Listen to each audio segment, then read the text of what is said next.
जिस जम्मू कश्मीर की खुशहाली की पेशनगोई की गई थी कि यहाँ का नौजवान पत्थर छोड़कर कलम उठाएगा, उस नौजवान की ये हालत है कि वो कलम उठाने के भी काबिल नहीं रहा।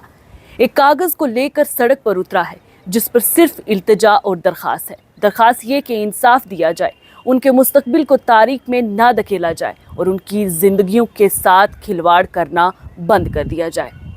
नौजवान किसी भी कौम की रीढ़ की हड्डी मानी जाती हैं, लेकिन जब इसी हड्डी पर बार बार फ्रस्ट्रेशन, नाउमीदी, बेबसी और नाइंसाफ़ी का बोझ डाला जाए तो एक वक्त आता है कि वो टूटकर अपनी मजबूती को खो देती है। यही हो रहा है जम्मू कश्मीर के लाखों नौजवानों के साथ। और अब आलम यह है कि नौजवान मजबूर होकर सड़क पर जब उतरते हैं तो लाठियां इन्हें बदले में मिलती हैं। क्या वो पढ़ा लिखा नौजवान जो बरसों से अच्छी तालीम, तरबियत को लेकर बैठा है, उसे ये कहा जाए कि सरकार के आगे हाथ फैलाओ, लेकिन इंसाफ के लिए नहीं बल्कि लोन लेने के लिए, वो लोन, वो स्टार्टअप्स जिनकी भरपाई में आपको डुबो दिया जाएगा और आपको किसी काबिल नहीं छोड़ा जाएगा।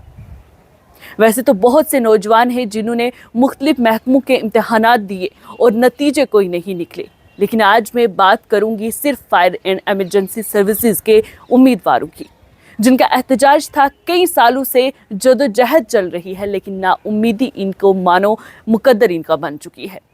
तकरीबन 60,000 उम्मीदवारों ने साल 2023 में शाया होने वाले इश्तिहारात के तहत फायरमैन और फायरमैन ड्राइवर की 870 असामियों के लिए दरख्वास्त दी थी। जिस्मानी मयार के इम्तिहान और तहरीरी इम्तिहान जो थे, उनमें भर्ती बोर्ड ने 14,000 उम्मीदवारों को शॉर्ट लिस्ट किया था। इसी के साथ साल 2014 में सैलाब की वजह से इंटरव्यूज़ जो हैं वो मुनक्कद नहीं हो सके और फिर साल 2017 में उस वक्त के वज़ीर आला की हिदायत पर भर्ती के इस अमल को मनसूख कर दिया गया। उम्मीदवारों ने हाई कोर्ट से रुजू किया, जिसने हुकूमत को हिदायत दी कि वो दोबारा भर्ती का अमल शुरू करे। साल 2018 में 14,000 उम्मीदवारों का जिस्मानी टेस्ट लिया गया, जिनमें से 7,000 उम्मीदवार कामयाब करार पाए गए और तहरीरी इम्तिहान में शामिल हुए। लेकिन बदउनवानियां और बड़े पैमाने पर नकल के इल्ज़ामात पर एक सरकारी इंक्वायरी पैनल की तहकीकात के बाद अदालत के हुक्म पर इस इम्तिहान को भी मनसूख कर दिया गया।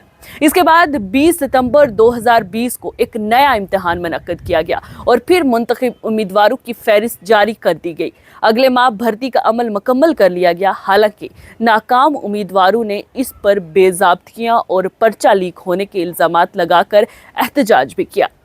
जब जम्मू कश्मीर इंतज़ामिया ने जुलाई में पुलिस सब इंस्पेक्टर की भर्ती को मनसूख करके मामला सीबीआई के सुपुर्द किया, तो fire and emergency services department की सिलेक्शन लिस्ट को भी मनसूख करने का मुतालबा जोर पकड़ गया। सरकारें आई गईं, लेकिन नौजवान पीढ़ी को सिर्फ यकीन दहानी, झूठे आश्वासन दिए गए और इन उम्मीदों पे कई नौजवानों की उम्रें गुजर गई। बेज़ाब्तियां हो नौजवानों के साथ, लेकिन फिर सजा भी इन्हीं को। उम्र गुजर जाए इन्हीं की लड़ते लड़ते, लेकिन एज रिलैक्सेशन का सवाल न किया जाए। क्या यही होगा अब जम्मू कश्मीर के नौजवानों के साथ? क्या कोई मुस्तकबिल नहीं है अब इनका? बहुत ऐसे सवाल हैं जो नौजवान करते हैं, लेकिन अफसोस के सुन के अनसुना कर दिया जाता है। आज भी फायर एंड एमरजेंसी सर्विसेज के एस्पिरेंट्स का एहतजाज हुआ, नारेबाजी हुई, इंसाफ की गुहार लगाई गई, लेकिन उन्हें सुनने के बजाय हुक्म उन पे लाठियां बरसाने का था। सवाल अगर मुंतखब सरकार से किया जाए तो वो सिर्फ यही कहते हैं कि पुलिस उनके इख्तियार में नहीं है, ये इख्तियार में नहीं है, वो इख्तियार में नहीं है। लेकिन नौजवान सवाल पूछता है कि क्या बोलने का भी आपके पास इख्तियार नहीं है? बहरहाल 12 सालों से फायर एंड एमरजेंसी सर्विसेज के नौजवान इंतजार में हैं। JKPSI में बेज़ाब्तियां हुई, लेकिन नतीजा कोई नहीं। असामियां कई महकमों में खाली पड़ी हैं, लेकिन कोई जवाब नहीं। आखिर क्या होगा जम्मू कश्मीर के नौजवानों का? नहीं दी जा सकती सबको सरकारी नौकरियां, माना जा सकता है, लेकिन क्या सरकारी स्कीम्स, इंसेंटिव्स और स्टार्टअप्स भी लाखों नौजवानों के लिए हैं? अगर सबके लिए हैं तो दिए जाएं। अगर चंद के लिए भी हैं तो जिम्मेदारी कौन देगा कि उनके कारोबार भी चलेंगे? सोचना होगा हम सबको, और सरकार को भी कोई ना कोई पॉलिसी ज़रूर बनानी होगी जिससे इस नौजवान पीढ़ी को मज़ीद नुकसान ना उठाना पड़े।